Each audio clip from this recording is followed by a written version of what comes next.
Hello दोस्तों, हमारे YouTube channel में आपका स्वागत है। आज हम आपके लिए प्रैक्टिस सेट लेकर आए हैं कि आप कितना क्वेश्चन कर पाते हैं, कितना क्वेश्चन नहीं कर पाते हैं। हमें कमेंट के जरिए ज़रूर बताइएगा कि आपने कितने क्वेश्चन सॉल्व कर लिए हैं। तो आज हम अपना पहला प्रश्न देख लेते हैं। दूध उबालने की स्फूर पश्चयता कितनी होती है? तो इसका आंसर हो जाएगा 100 डिग्री सेल्सियस। नेक्स्ट क्वेश्चन, मनुष्य के शरीर में पसलियों के कितने जोड़े पाए जाते हैं? पसलियाँ यानी कि रिब्स के कितने जोड़े पाए जाते हैं? तो इसका आंसर क्या हो जाएगा? Option A 12, option B 10, option C 14, option D 11। तो इसका राइट आंसर हो जाएगा ऑप्शन ए 12 जोड़े, यानी कि पसलियों की टोटल संख्या 24 हो जाएगी और अगर जोड़े की बात करें तो 12 जोड़े। नेक्स्ट क्वेश्चन है, आप मानव शरीर में उरोस्थी को कहाँ पाएंगे? उरोस्थी यानी कि स्टर्नम, आप स्टर्नम को कहाँ पाएंगे? तो स्टर्नम आपका हो जाएगा दोनों साइड के रिब्स के बीच में। ये दोनों साइड के रिब्स को जोड़े रखती है स्टर्नम। इस टाइप में रिब्स दोनों साइड हो जाएंगे और बीच वाला जो भाग होता है, बीच वाली जो हड्डी होती है वो स्टर्नम कहलाती है। नेक्स्ट क्वेश्चन देख लेते हैं। निम्नलिखित में से किसके दूध में वसा की सर्वाधिक मात्रा पाई जाती है? तो रेंडियर जो होता है उसके दूध में वसा की सबसे अधिक मात्रा पाई जाती है। नेक्स्ट क्वेश्चन है, मानव शरीर का कौन सा अंग अल्जाइमर रोग से प्रभावित होता है? तो इसका आंसर हो जाएगा मस्तिष्क।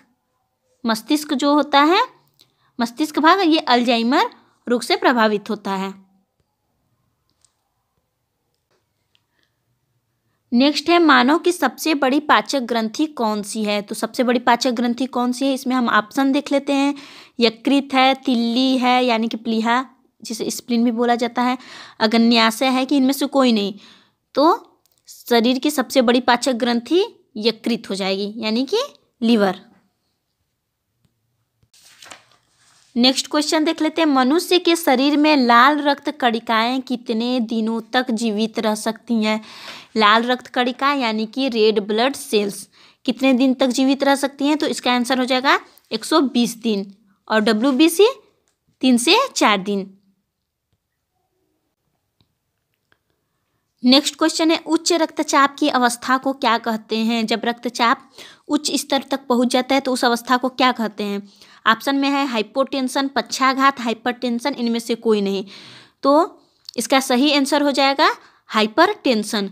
अगर कोई भी चीज़ ऊपर की तरफ जाती है या अधिक होती है तो उसको हाइपर से प्रदर्शित किया जाता है। हाइपर, किसी की चीज़ के आगे हाइपर लगा देते हैं तो बढ़ा हुआ मतलब, अगर हाइपो लगा देते हैं तो मतलब घटा हुआ। अगर उच्च रक्तचाप की अवस्था को हाइपरटेंशन कहते हैं और यही अगर निम्न रक्तचाप की अवस्था होती तो क्या हो जाता? हाइपोटेंशन हो जाता।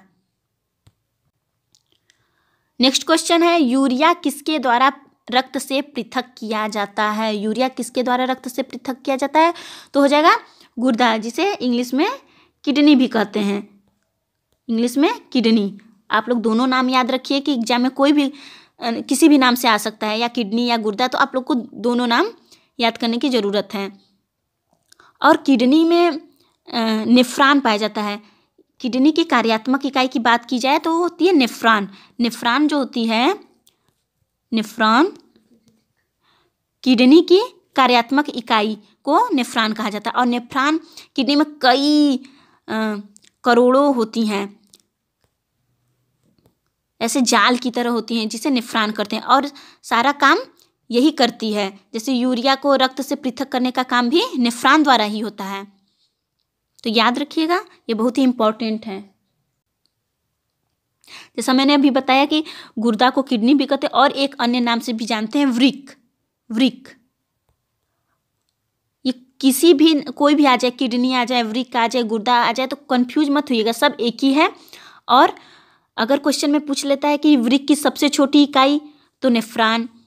किडनी की सबसे छोटी इकाई नेफ्रॉन, गुर्दा की सबसे छोटी इकाई नेफ्रॉन। और वृक्क, गुर्दा या किडनी की कार्यात्मक इकाई, किसी भी की कार्यात्मक इकाई तीनों में से पूछे तो नेफ्रॉन ही होती है। इसका याद रखिएगा, किडनी जहाँ भी आए उससे नेफ्रॉन ध्यान में हमेशा रखिएगा, ये बहुत इंपॉर्टेंट है। नेक्स्ट क्वेश्चन है, मनुष्य का सामान्य रक्तचाप कितना होता है? रक्तचाप यानी कि ब्लड प्रेशर कितना होता है? तो ये सभी को पता है, 120/80 mm/Hg। नेक्स्ट क्वेश्चन है, जीवाणु की खोज किसने की? जीवाणु यानी कि बैक्टीरिया की खोज किसने की? मोस्ट इंपॉर्टेंट क्वेश्चन है, मोस्ट इंपॉर्टेंट क्वेश्चन। जीवाणु की खोज किसने की? तो ऑप्शन में है Robert Koch, Louis Pasteur, Leeuwenhoek, Robert Hooke. तो इसका राइट आंसर हो जाएगा option number C, Leeuwenhoek. Most important question है, जरूर पूछता है एग्जाम में कि जीवाणु की खोज सर्वप्रथम किसने की। नेक्स्ट क्वेश्चन है, टिबिया नामक हड्डी किसमें पाई जाती है? ऑप्शन है खोपड़ी में, टांग में, भुजा में, मुंह में। तो इसका राइट आंसर हो जाएगा ऑप्शन नंबर बी, टांग में। जैसे कि पैर में ही ऊपर के साइड फीमर पाया जाता है, फिर उसके जस्ट नीचे आने के बाद जो दोनों होता है, एक हो जाता है टिबिया, एक हो जाता है फिबुला। तो ये दोनों हड्डियाँ इसी में पाई जाती है, एक टिबिया हो जाता है, एक फिबुला हो जाता है, और ऊपर वाली जो अस्थि होती है इसको फीमर कहा जाता है। तो याद रखिएगा, टिबिया या फिबुला या फीमर सभी पैर में पाई जाती हैं। नेक्स्ट क्वेश्चन है, किडनी की समस्या के रोगियों के अपोहन जिसे डायलिसिस भी कहा जाता है, डायलिसिस की प्रक्रिया में कौन से तत्व का प्रयोग होता है? तो इसका ऑप्शन है इलेक्ट्रोफोरेसिस, परासरण, अवशोषण, विसरण। इसका राइट आंसर हो जाएगा ऑप्शन नंबर डी, विसरण। इंपॉर्टेंट क्वेश्चन है, इसको ध्यान रखिएगा। डायलिसिस की प्रक्रिया में कौन सा तत्व का प्रयोग होता है? तो विसरण का। नेक्स्ट क्वेश्चन है, जंतुओं में होने वाली फुट एंड माउथ रोग किसके कारण उत्पन्न होती है? ऑप्शन में है जीवाणु, कवक, प्रोटोजोआ, विषाणु। तो इसका राइट आंसर हो जाएगा ऑप्शन नंबर डी, विषाणु यानी कि वायरस। ऐसा क्वेश्चन एग्जाम में कई बार पूछा है, पिछले 2019 के एग्जाम में, 2018 के एग्जाम में ऐसे क्वेश्चन आए थे जंतुओं से रिलेटेड। तो इसको ध्यान रखिएगा और इसको अच्छे से याद कर लीजिए। नेक्स्ट क्वेश्चन है, मांसपेशियों का अध्ययन करते हैं, मांसपेशियों यानी कि मसल्स का अध्ययन करते हैं किसमें? मायोलॉजी में, मेस्ट्रोलॉजी में, माइकोलॉजी में, इनमें से कोई नहीं। तो इसका राइट आंसर हो जाएगा ऑप्शन नंबर ए, मायोलॉजी में। मायोलॉजी में मांसपेशियों का अध्ययन किया जाता है। नेक्स्ट क्वेश्चन है, निम्नलिखित में से कौन सा रोग जीवाणु के कारण होता है? जीवाणु यानी कि बैक्टीरिया, इनमें से कौन सा बैक्टीरियल रोग है?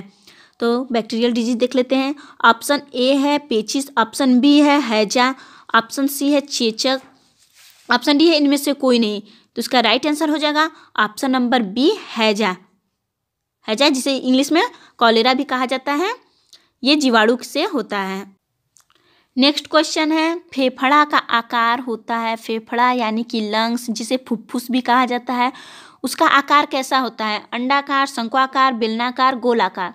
ये आप सभी को पता होगा कि कैसा आकार होता है। तो इसका राइट आंसर हो जाएगा शंक्वाकार। राइट आंसर शंक्वाकार।